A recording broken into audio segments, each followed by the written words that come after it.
Welcome to the Salmon Runs YouTube. Enjoy the video. You start by forcing the drawing into metric. Type units and pick decimal with millimeters or meters so coordinates behave predictably. Next, set the insertion scale to match. 1 unit equals 1 mm or 1 m, so blocks and xrefs align. Once done, check existing annotation scales and object units. Save a backup so you can revert.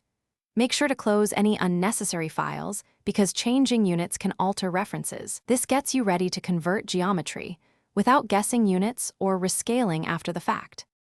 Now convert the actual content.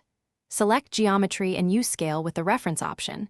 Pick 2 points and type the new distance to force accurate scaling. For dimensions, open dim style, modify primary units to metric, and set precision so text reflects new units. For blocks and xrefs, either reinsert them at the correct insertion scale or redefine and save updated block files. Exploding is a last resort. Also check line types and hatch scales, because scale-dependent properties often need adjustment after unit conversion. Finish by validating everything. Run audit, then purge to clean definitions that can cause odd behavior.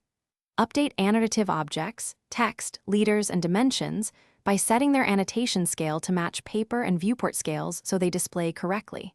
Finally, recheck blocks and xrefs. If sizes still look off, verify the drawing units and insertion scale, and use scale with reference to correct any remaining discrepancies.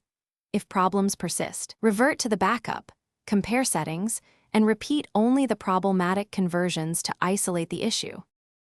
Thanks for watching. Consider subscribing if we helped you.